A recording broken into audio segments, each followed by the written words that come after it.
Radio. Shakedown. Real Talk Radio. Shakedown Radio. Real Talk. Keep it real, we keep it raw. Shakedown. I got one of the best relationships doctor here. We're going to call him Dr. G. He's going to come on. Also, I got a co-host tonight. Her name is Katrina Diamond. She's going to be here helping you guys answer some questions. If you got questions, go ahead and post them up there live. Don't forget about Wednesdays. We call it Gas Up Wednesdays, where we're going to be giving out prizes, money, books. Don't forget about the last conversations we had yesterday with the author, Shamaria L. Her Coming Vegan, 35 Days, 35 Ways. Keep purchasing that book. Support her. We must support each other in our community and beyond. So I want to thank Heather for joining the board. This is the Shakedown Radio. We're going to get started. Dr. D, are you there? I'm down. He down. And then Diamond, are you in? I'm here. All right, we got Dr. D. Dr. D, so give me a little background about this doctor therapy, how you get involved in it, how you got started in it, what made you a little expert or a big expert in it. Sure. So for everybody who don't know me, my name is Dr. D.R.Davis, the relationship beast out of Orlando, Florida. It's an amazing practice there where we are transforming lives and taking people who suffer from heartbreak, taking them from heartbreak to breakthrough. And we're doing it with practical principles as it relates to relationships, dating, and falling in love. And so I got into this because I went through a crazy divorce and of 14 years, and I had no idea years later that I would be here and working in this profession. But I found myself in a situation to where I just needed answers. And so, long story short, I was married for 14 years, and in those 14 years, I got married young, got married at the age of 19, had no business being married, but I was in the church, and of course, those who are in the church know what I'm getting ready to say. I'm pregnant, and, the rest was history. So they kind of made us get married, and so because of that, we went and got married at a young age, and we lasted for about 14 years until I moved to Orlando, and pretty much all hell broke loose once I moved to Orlando. Long story short, she ended up sleeping with 4 guys in our pastor's inner circle, and it devastated me. I can imagine. I literally can imagine the devastation on that. Finding your oh my God, it was terrible. It was terrible. At the same time, my son was getting older, and he was asking questions, and needless to say that the relationship had to come to an end. Right. She just would not stop and just was wilding out. So, again, I was looking for answers and was trying to vent, and the only thing I kept hearing was from my pastor that everything was going to be all right, God's going to fix it, just go home and pray about it. And it seemed like the more I prayed about it, the more I thought about it, it got worse and worse and worse. So I started educating myself, and the rest is history. Right. I from that experience, that does make you a little bit expert on relationships. And I think that makes a lot of other people experience in relationships. But most people get lost not understanding the cycle. Now, this is my theory about it. I'm not a doctor. I'm just talking. Most people get stuck in the cycle of choosing the same individuals over and over and then complain about it because they don't take the time out to focus on themselves and their true self-worth and what they want. Do you think that's true or not, Dr. D? Absolutely. The problem is that we have a lot of people who just rush from relationship to relationship and never better themselves. And so one of the things that I have to keep telling people all over the country is that, insanity is defined as doing the same things over and over again and then expecting a different result. You got to look at your last situation, figure out what went wrong and how can we change that. But oftentimes, we just run from one relationship to one relationship. I'm even guilty of that. But it's when you do your homework, you realize that, listen, I need to love who I am as a person. Right. And once you do that, I think that's the missing element. I think that's the number one key is loving yourself. But Absolutely. a lot of people get lost and don't know where to start to even find themselves. Is that when you recommend that seek therapy or some kind of counseling on finding themselves or find out the root of why they can't love or find love or Absolutely. Absolutely, absolutely. And one of the things that I'm often telling clients is that we've got to go back to the beginning, and most of that has to do with our childhood. Most of us, the way we look at relationships, even marriage, is rooted deeply in how we were raised. Mom and daddy's relationship pretty much cultivated how we look at relationships and even how we love. One of the things I always tell women is that 97% of all women would marry their father. And so in some type of capacity, either that could be good or that could be bad, but you're looking for someone who resembles your father. And so, unfortunately, though, the 99% of all men will marry their mothers. And so that movie Baby Boy is real. And so, there's men all over the country who are looking for that woman that's going to take care of them and wash clothes for them and cook for them. And but it all goes back to self-love, and it all goes back to the beginning, how we were raised. Some of the stuff was just, mistaught, and we picked it up and we just carried it into our adulthood. See, that surprises me in a way that people want to marry people like their mother or like their father if their father was alcoholic or abusive, and vice versa with mothers.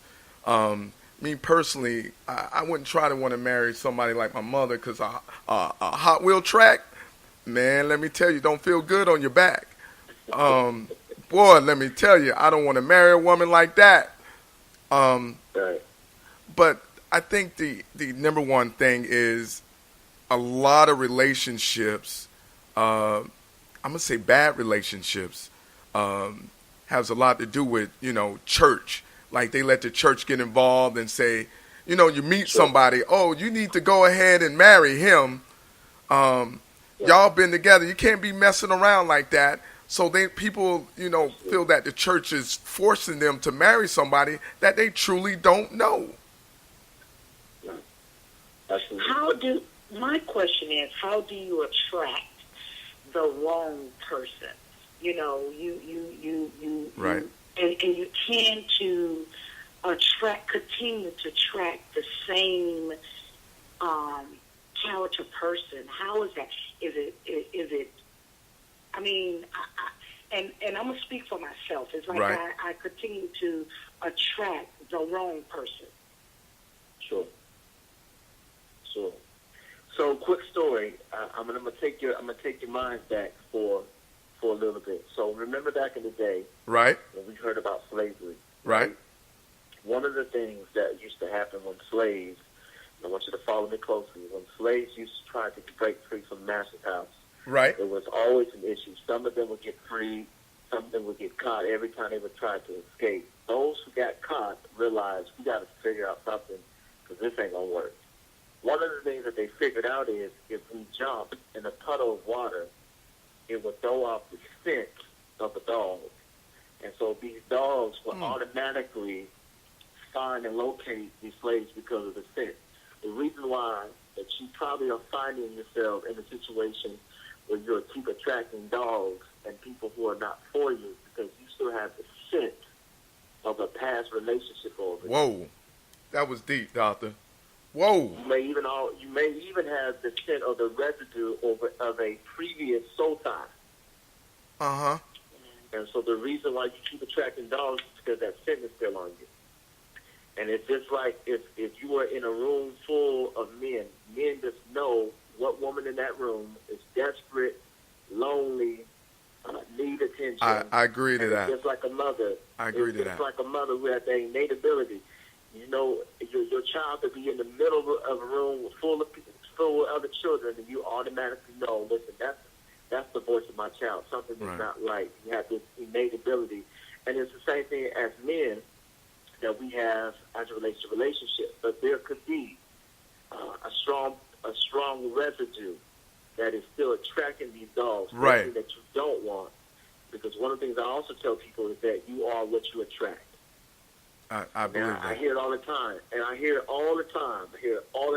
Dr. Z, you wrong. I say, but you are what you. I'm not no dog. Ain't no cheater.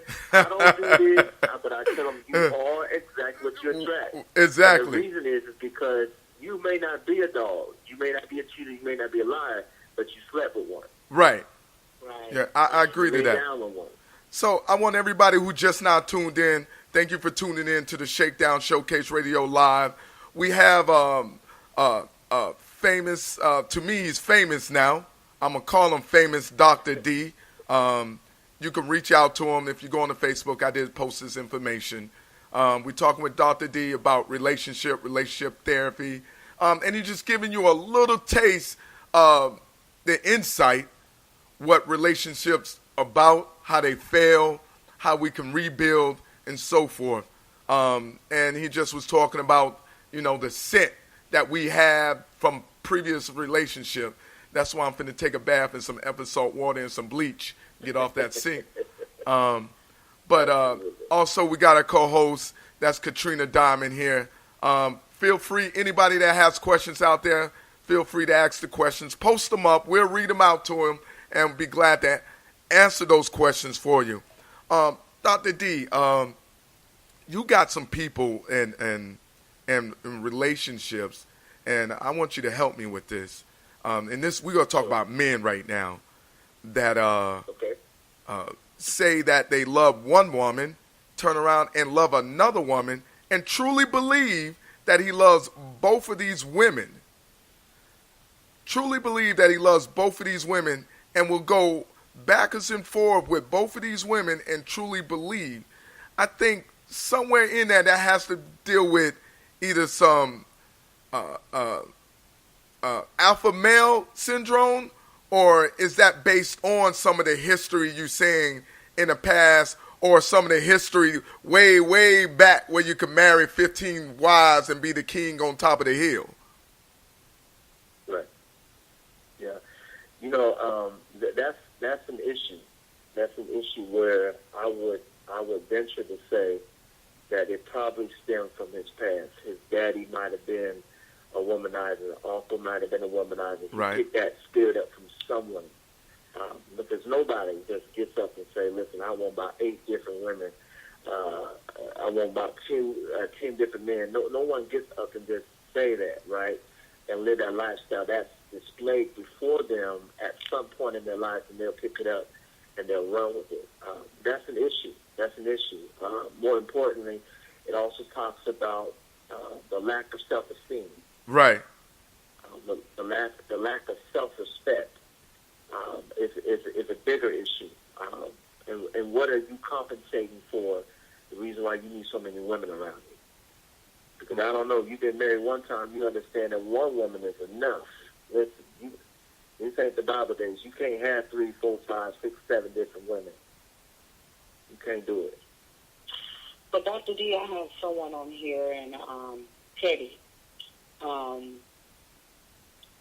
He says it's absolutely possible to love more than one person. Okay. Absolutely possible to love more than one person. I agree. I agree to that as well. But it's not possible for you to be in love with more than one person. Okay, I agree with that as well. I agree with that one. Eventually, you got to fall out of love of one of them to be in love with another one. Is that right, Dr. D? I'm just talking here. Absolutely. I'm not the expert. Absolutely. And a lot of times, we get love mixed up with lust, beauty, you name it. And then once we realize that the beauty is missing the mind, or the mind is missing something else that you want, we get trapped up in that situation to where we'll fall out of love and then say, well, I love this one a little bit more than the other one. Sure. Or we fall in love with what people do for us. Oh, yeah. Yeah, I have plenty of sugar mamas coming up. I felt. That's a whole nother story. Well, he also says being in love is not necessary. Is not a necessary. I'm sorry. Being in love is not necessarily for a healthy relationship. So, I mean, is being in love a healthy relationship, or is not?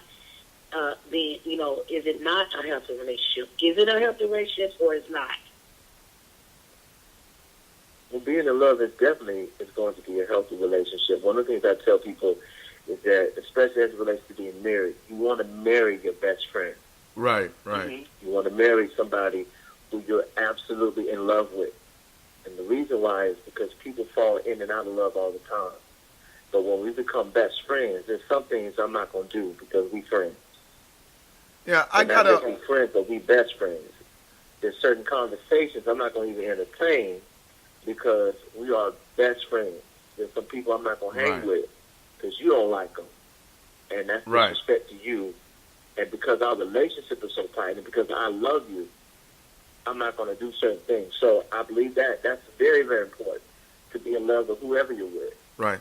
I gotta. And furthermore, if you're not in love, then why are we in a relationship?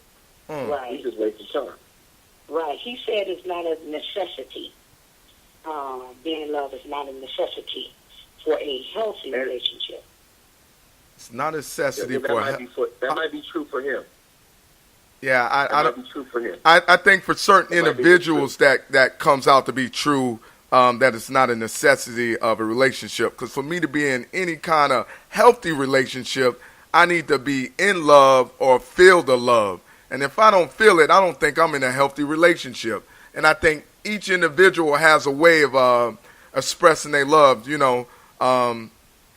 Doctor, I got one listener and viewer on here named Keisha. She said love isn't a feeling, it's a commitment.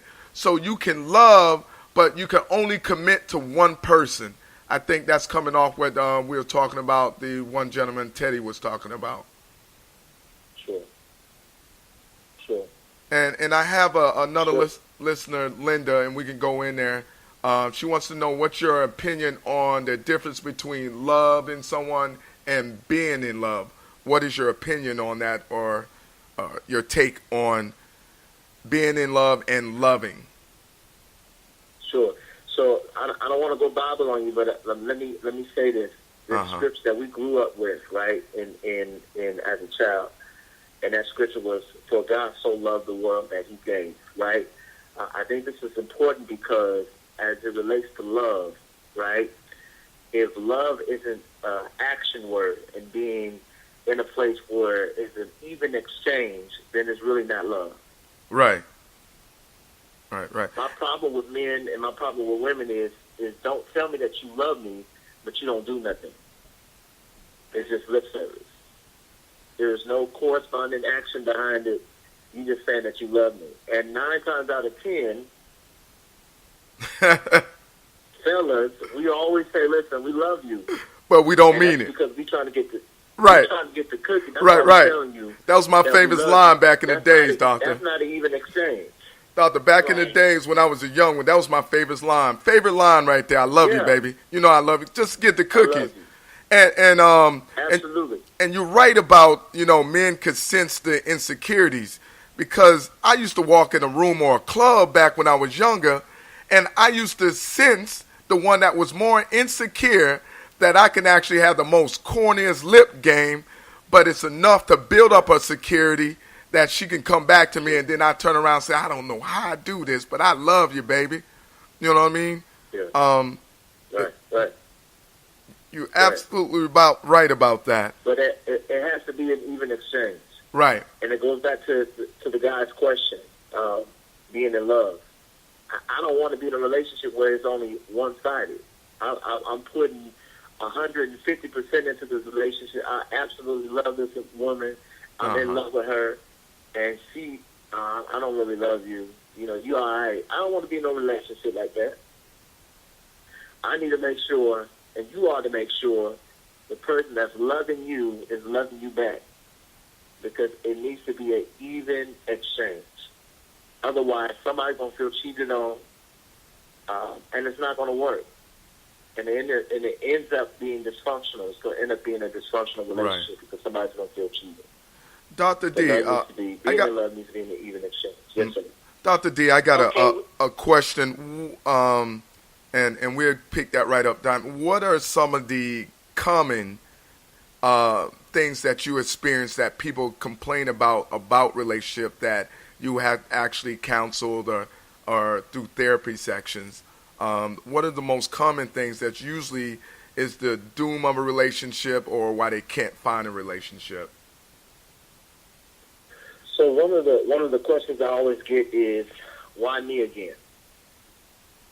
And that means this guy cheated on me, or this relationship didn't work. I thought this was the one. Everything was great in the beginning, but 3 months down the road, all hell broke loose, right? Right. So one of the things I tell people is that we've been taught to exchange numbers.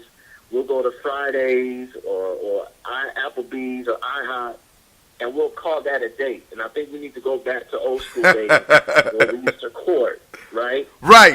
Because there's a difference between courting and dating. But I think we need to go back and court women these days, because one of the things I'm finding out, even after I got divorced, was I'm spending bread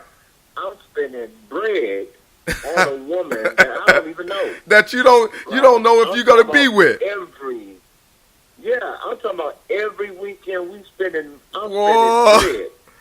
So, and we're not even in a relationship. Right. So what's the difference between dating and courting a woman or the lady that you want to do? Now, this is something that I believe it or not, I just recently experienced, that I read upon and so forth, but I truly don't know the difference between dating and courting.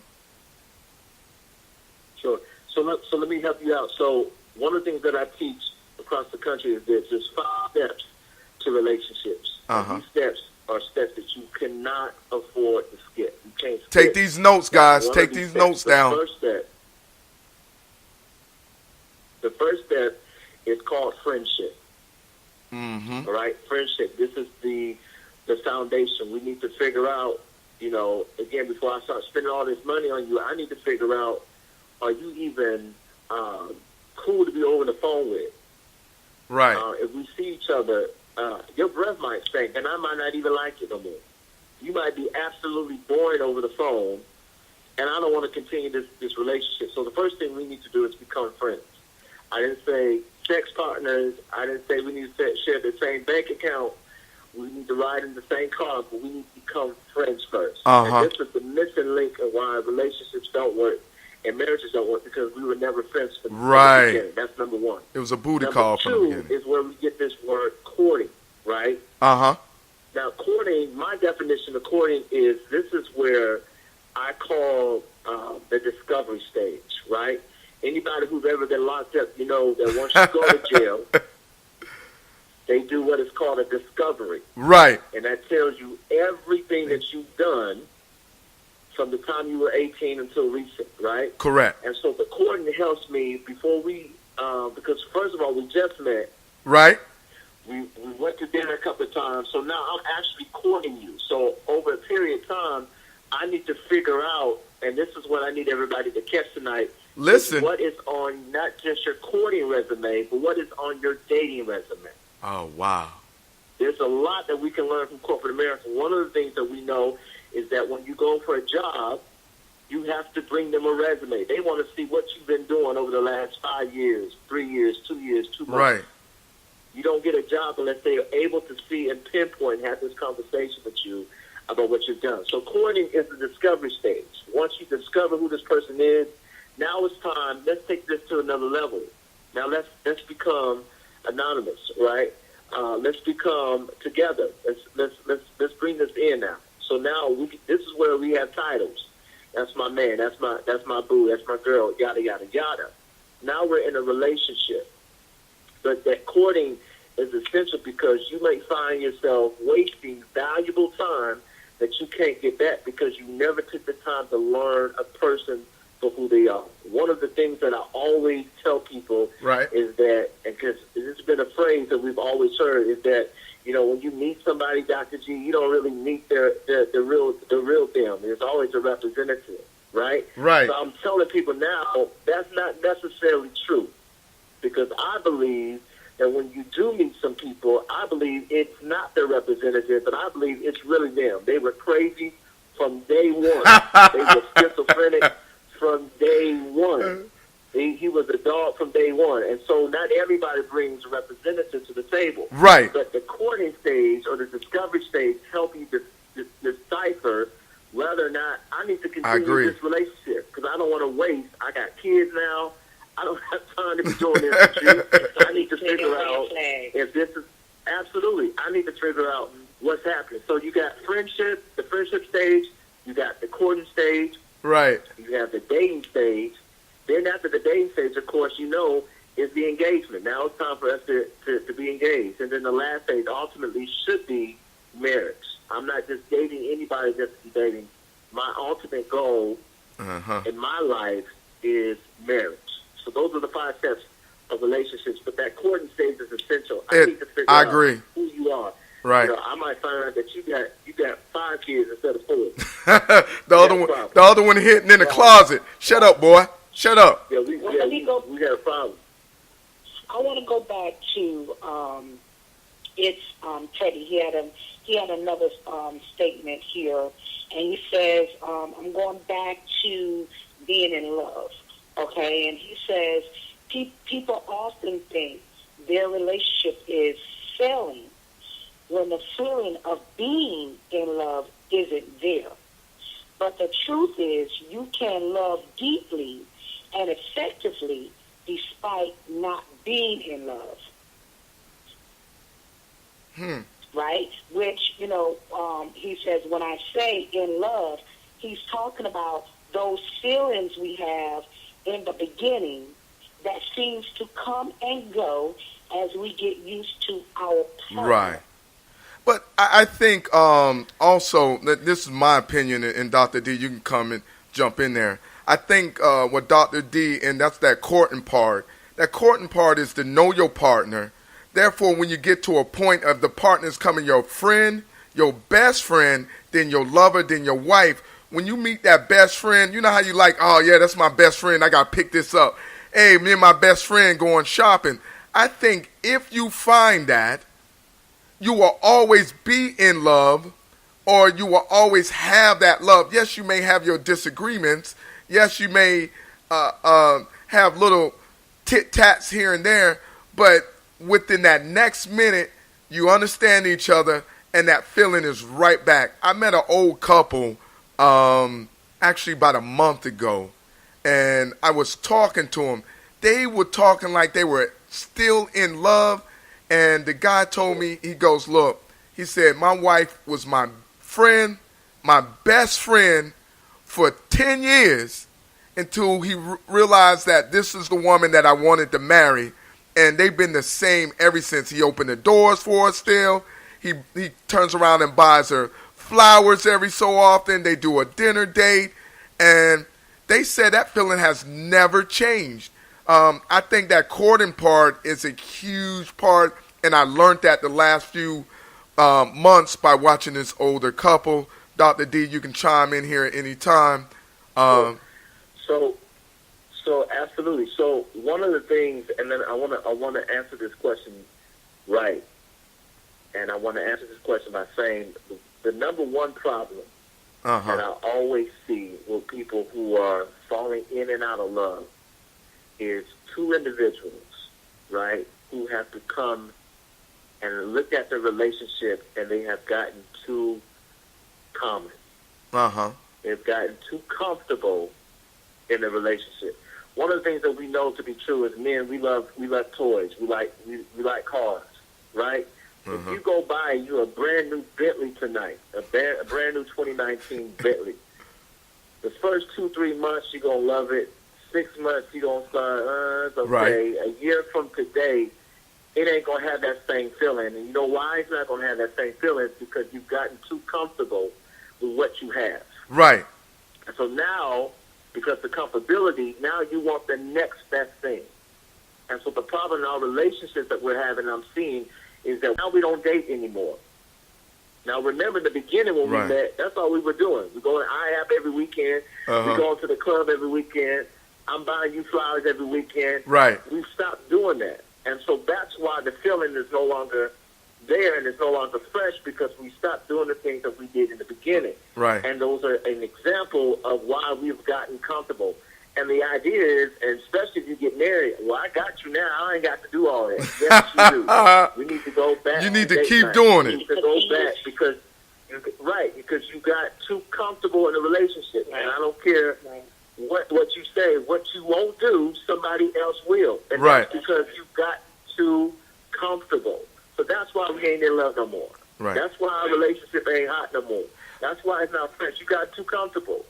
And as a person in a relationship, man or female, you should always be in the place that I want to do something in my relationship that's going to keep my relationship fresh. I want to be forever a student. I don't want to be a professor. Right. I don't want to pretend like I know everything. But I want to stay in a learning position, because I don't care if we met in high school. You are not the same woman that you were when we were in high school. We're 40-something years old now. You're not the same man that I met in high school. So I got to relearn you and learn what you like, learn what you don't like. I don't want to get too comfortable in my relationship. For everybody that's joining the show here, thank you for joining the Shakedown Radio Showcase.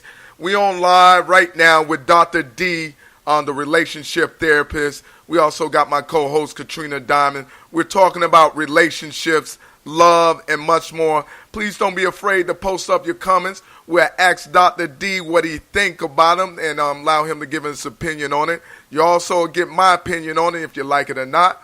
You know, I ain't a dog. I quit pissing on fire hydrants a while ago. But if you guys got any questions, don't forget to post them. Thanks for tuning in with the Shakedown. Don't forget about our Gas Up Wednesdays. Please go ahead and subscribe to the YouTube channel. Smash that button. Subscribe if you definitely want to be involved to the gift giveaways. We're going to be still giving away the cookbook, 35 Ways, 35 Days.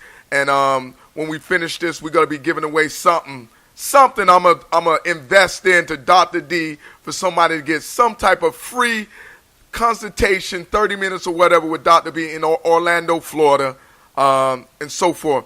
We here live once again talking about relationship and love. Diamond, I heard you about to ask the question there. Go ahead and ask what you were saying. Yes, Dr. D, when you're in a relationship, and I know it doesn't take 5 years to know that that person is the one. Mm-hmm. How do you know that, you know what I'm saying, that person is the one? I mean, I've been in a relationship 5 and 10 years to, and still not married.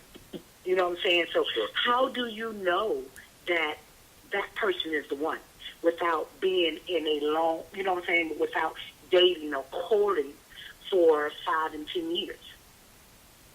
Gotcha. That's a great question. I'm glad you asked that. That's a great question. I get that question all the time. There's a couple things I want to tell you. So, first of all, Maya Angelou said something years and years ago. She says that when people show you who they really are, you need to believe them. And I picked it up and I said, when people show you who they really are, watch this, from the beginning, you need to pick that up. You need to don't second guess that. But you need to believe that, right? So one of the things that we don't do is we don't pay attention to the signs that we see from the beginning.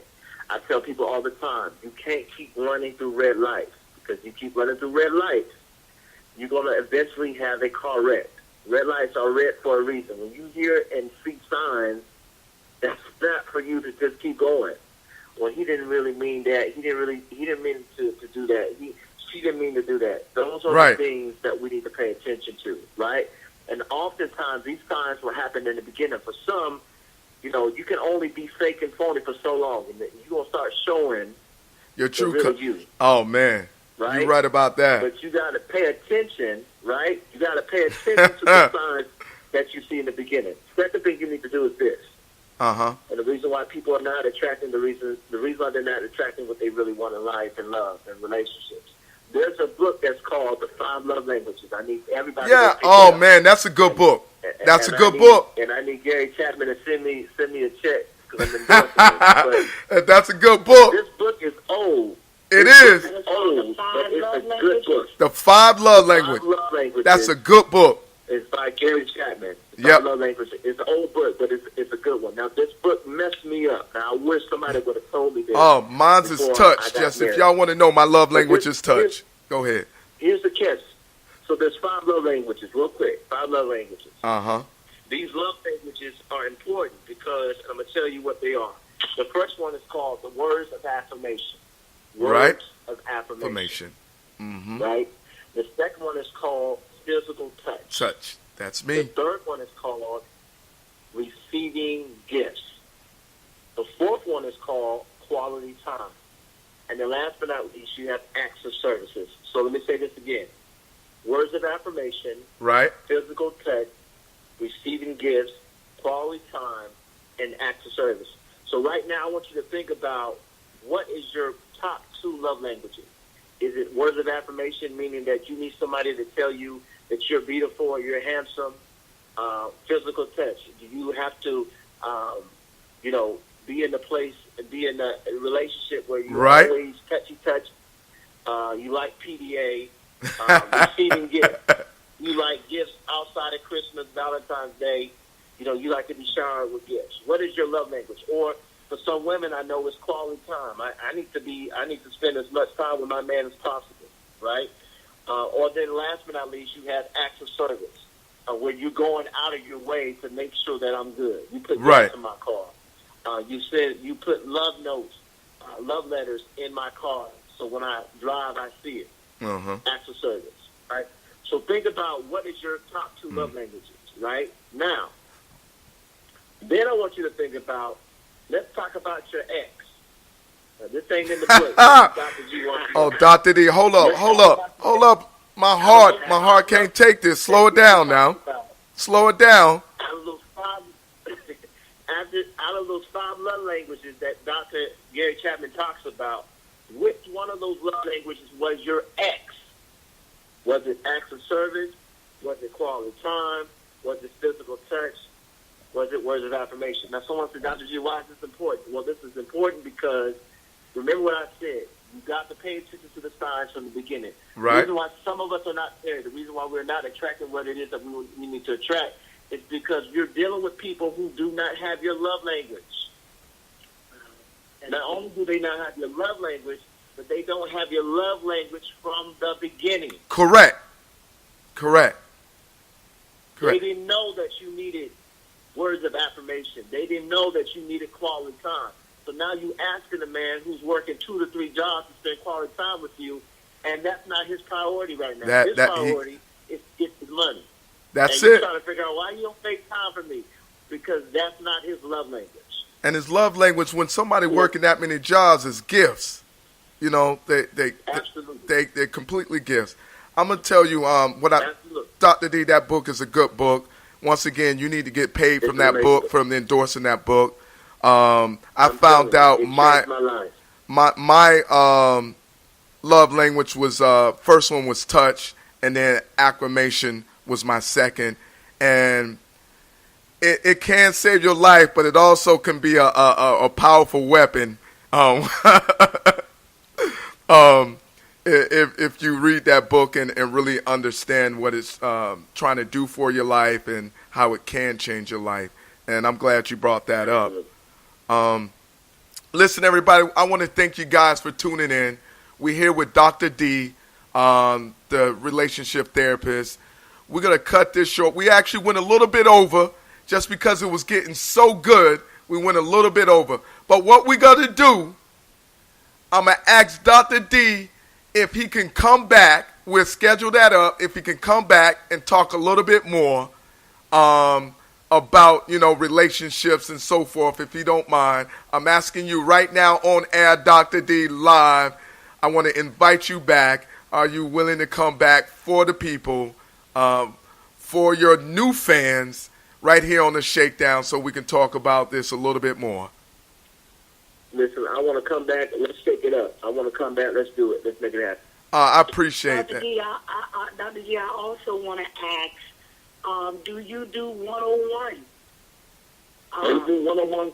We do one-on-one sessions. We do couple sessions. We do premarital counseling. We do sessions for people who are facing divorce, marriage, single, dating, you name it. We do it all. And if locations, we do it all. And if you guys go on the Shakedown Facebook, you guys will see his information. We got a beautiful flyer up there that has all his information, how you get a hold of him. And I'm pretty sure he'd be glad to assist you and hopefully change some lives, make lives better, and so forth. Listen up, guys. Once again, I want to thank you, Dr. D, for coming on.